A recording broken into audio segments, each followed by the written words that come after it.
ಇನ್ನು ಇವತ್ತು ನಡೆದಂತಹ ಬಿಜೆಪಿ ಜೆಡಿಎಸ್ ಸಮ್ಮಿಲನ ಮೈತ್ರಿ ಅಂದ್ರೆ ಒಂದು ರೀತಿ ಸಮನ್ವಯ ಸಮಿತಿ ಸಭೆಯಲ್ಲಿ ಪರಸ್ಪರ ಶಾಲು ಧರಿಸಿ ಮೈತ್ರಿ ಸಮ್ಮಿಲನವಾಗಿದ್ದಾರೆ.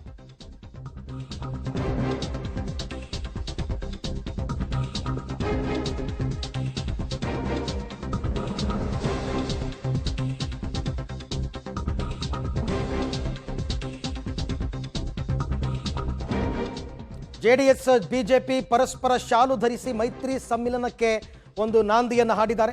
ದೋಸ್ತಿ ನಾಯಕರಿಂದ ಕಾಂಗ್ರೆಸ್ಗೆ ಒಗ್ಗಟ್ಟಿನ ಸಂದೇಶವನ್ನು ಕೊಟ್ಟಿದ್ದಾರೆ.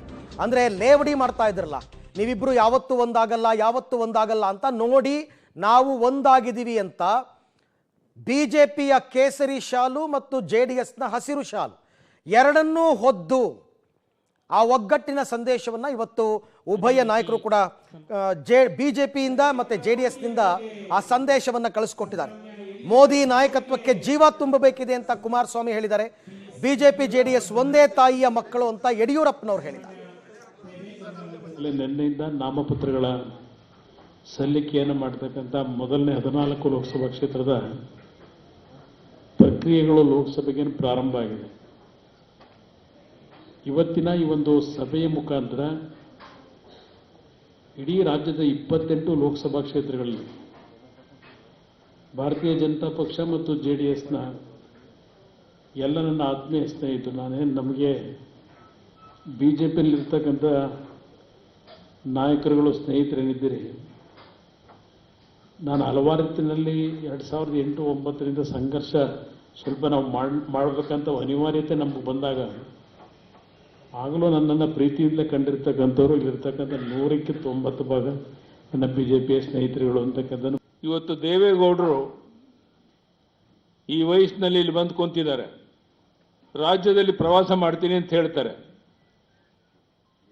ನಮ್ಮ ಪ್ರಧಾನಿ ನರೇಂದ್ರ ಮೋದಿಜಿಯವರು ಕಳೆದ 10 ವರ್ಷದಲ್ಲಿ ಒಂದು ದಿನ ವಿಶ್ರಾಂತಿ ಪಡೆದೇನೆ ದೇಶ ವಿದೇಶಗಳಿಗೆ ಹೋಗಿ ಬಂದ ಮೇಲೂ ಸಹ ಬೆಳಿಗ್ಗೆ ಎದ್ದು ಅವರ ಕೆಲಸವನ್ನು ಮಾಡ್ತಾ ಇದ್ದಾರೆ. ನಮ್ಗೆ ಆದರ್ಶ ಯಾರು? ಮಾನ್ಯ ಪ್ರಧಾನಿ ನರೇಂದ್ರ ಮೋದಿಜಿಯವರು ಮತ್ತೆ ಮಾನ್ಯ ದೇವೇಗೌಡಜಿಯವರು.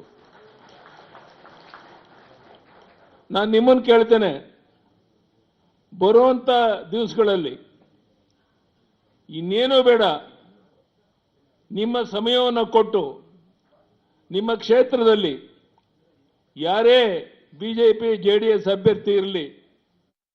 ಈ ಬಗ್ಗೆ ಮತ್ತಷ್ಟು ಮಾಹಿತಿ ನನ್ನ ಕೊಲೀಗ್ ಮಸೂದ್ ಅವರಿಂದ ಪಡ್ಕೊಳ್ಳೋಣ. ಮಸೂದ್, ಇವತ್ತಿನ ಸಮನ್ವಯ ಸಮಿತಿ ಸಭೆಯಲ್ಲಿ ದೇವೇಗೌಡರ ಘರ್ಜನೆಯನ್ನ ನೋಡಿದ್ರೆ ಈ ಬಾರಿ ಚುನಾವಣೆಯಲ್ಲಿ ಕುಮಾರಸ್ವಾಮಿ ವರ್ಸಸ್ ಸಿದ್ದರಾಮಯ್ಯ ಅಲ್ಲ, ದೇವೇಗೌಡ ವರ್ಸಸ್ ಸಿದ್ದರಾಮಯ್ಯ ಅನ್ನೋ ರೀತಿಯಲ್ಲಿ ಒಂದು ಸಂದೇಶವನ್ನ ಕೊಟ್ಟಿದ್ದಾರೆ. ಜೊತೆಗೆ ಮೈತ್ರಿಯಲ್ಲಿ ನಾವು ಒಗ್ಗಟ್ಟಾಗಿದ್ದೀವಿ ಅಂತಕ್ಕಂಥ ಸಂದೇಶ ಕಾಂಗ್ರೆಸ್ಗೆ ಹೋಗಿದೆ. ಸೊ ಓವರ್ ಆಲ್ ಇವತ್ತಿನ ಸಮನ್ವಯ ಸಮಿತಿ ಸಭೆಯ ಹೈಲೈಟ್ಸ್ ಏನು?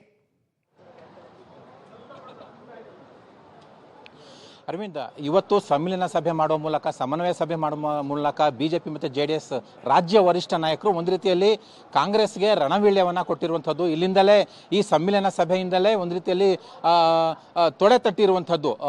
ಈ ಮೂಲಕ ಒಟ್ಟಾರೆಯಾಗಿ ನಾವು ರೆಡಿ ಇದ್ದೇವೆ, ಎಲ್ಲ 28 ಕ್ಷೇತ್ರವನ್ನು ಕೂಡ ನಾವೇ ಗೆಲ್ತೇವೆ ಅನ್ನುವಂಥ ಒಂದು ಸವಾಲನ್ನು ಕೂಡ ಆ ದೋಸ್ತಿ ಪಕ್ಷಗಳು ಹಾಕಿರುವಂಥದ್ದು. ಈ ಇಡೀ ಕಾರ್ಯಕ್ರಮದಲ್ಲಿ ದೇವೇಗೌಡರ ಭಾಷಣ ಅಂತೂ ಬಹಳ ಹೈಲೈಟ್ ಆಗಿತ್ತು. ಸಿದ್ದರಾಮಯ್ಯನವ್ರನ್ನ ನೇರವಾಗಿ ಟಾರ್ಗೆಟ್ ಮಾಡಿ ಅವರು ಮಾತನಾಡಿದ್ರು.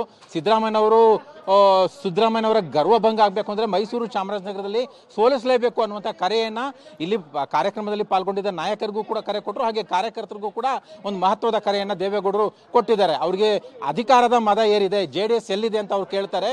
ಜೆಡಿಎಸ್ ಎಲ್ಲಿದೆ ಅಂತ ನಾನು ಹೇಳ್ತೇನೆ, ಈ ಒಂದು 90 ವರ್ಷದಲ್ಲಿ ನಾನು ಹೇಳ್ತೇನೆ, ಆ ಹೇಳುವಂಥ ಸಾಮರ್ಥ್ಯ ನನಗಿದೆ ಅನ್ನುವಂತಹ ಒಂದು ಖಡಕ್ ಸವಾಲನ್ನು ಕೂಡ ಹಾಕಿರುವಂಥದ್ದು. ಹಾಗೆ ಅವ್ರ ಗರ್ವಭಂಗ ಆಗಬೇಕು ಅಂದರೆ 2 ಕ್ಷೇತ್ರಗಳಲ್ಲೂ ಕೂಡ ಸೋಲಿಸಬೇಕು ಅಂತ.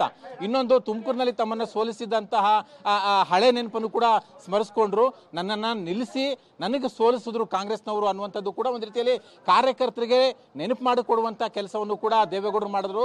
ಒಟ್ಟಾರೆಯಾಗಿ ಇಡೀ ಭಾಷಣದಲ್ಲಿ ಸಿದ್ದರಾಮಯ್ಯ ಕಾಂಗ್ರೆಸ್ ಸರ್ಕಾರದ ಆಡಳಿತ ವೈಖರಿಯನ್ನು ಟಾರ್ಗೆಟ್ ಮಾಡಿ ಮಾತನಾಡಿದ್ರು. ಸಿದ್ದರಾಮಯ್ಯನವರ ಗರ್ವಭಂಗ ಮಾಡಲೇಬೇಕು ಅನ್ನುವಂಥ ಒಂದು ಮಹತ್ವದ ಕರೆಯನ್ನು ಕೊಟ್ಟಿದ್ದಾರೆ. ಹಾಗೆ ಯಡಿಯೂರಪ್ಪನವರು ಕೂಡ ಭಾಷಣ ಮಾಡಿದ್ದಾರೆ. ಎಲ್ಲ 28 ಕ್ಷೇತ್ರವನ್ನು ಕೂಡ ನಾವು ಗೆಲ್ತೇವೆ ಅನ್ನುವಂಥ ಸಂದೇಶವನ್ನು ರವಾನೆ ಮಾಡಿದ್ದಾರೆ. ಒಗ್ಗಟ್ಟಿನ ಮಂತ್ರ ಮೂಲಕ ಒಂದೇ ವೇದಿಕೆ ವೇದಿಕೆಯಿಂದ ಎರಡೂ ಪಕ್ಷಗಳ ನಾಯಕರುಗಳು ಈ ಒಂದು ಸವಾಲನ್ನು ಹಾಕಿರುವಂಥದ್ದು, ಜೊತೆಗೆ ಈ ರಣಕಹಳೆಯನ್ನ ಮೊಳಗಿಸಿದ್ದಾರೆ. ಕಾರ್ಯಕರ್ತರಿಗೆ ಇದು ದೊಡ್ಡ ಮಟ್ಟದಲ್ಲಿ ಇಂಪ್ಯಾಕ್ಟ್ ಆಗುತ್ತೆ. ಈ ಹಿಂದೆ ಮೋದಿಯವರು ಕೂಡ ಬಂದು ಭಾಷಣ ಮಾಡಿ ಹೋದ್ರು, ಈ ಹಿಂದಿನ ನಿನ್ನೆ ಮೊನ್ನೆ 2 ಸಭೆಗಳನ್ನು ಮಾಡಿದ್ರು. ಆದರೆ ಇವತ್ತಿನ ಸಭೆ ಇದೆಯಲ್ಲ, ಎರಡೂ ಪಕ್ಷಗಳ ಕಾರ್ಯಕರ್ತರು ಕೆಲವೊಂದು ಕ್ಷೇತ್ರಗಳಲ್ಲಿ ಗೊಂದಲ ಇದೆ, ಆ ಗೊಂದಲ ಇರುವಂತಹ ಕ್ಷೇತ್ರಗಳಲ್ಲಿ ಒಂದು ದೊಡ್ಡ ಸಂದೇಶ ಅಂತಾನೆ ಪರಿಗಣಿಸಲ್ಪಟ್ಟಿರುವಂಥದ್ದು.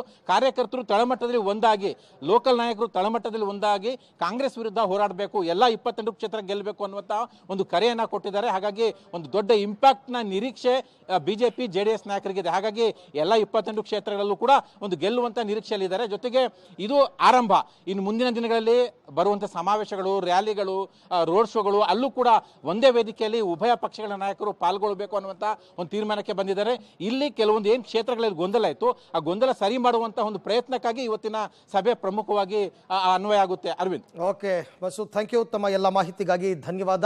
ಇಡೀ ರಾಜ್ಯಾದ್ಯಂತ ಬಿಜೆಪಿ ಮತ್ತು ಜೆಡಿಎಸ್ನ ಕಾರ್ಯಕರ್ತರಿಗೆ ಇವತ್ತಿನ ಸಭೆ ಒಂದು ಸಂದೇಶವನ್ನು ಕೊಟ್ಟಿದೆ.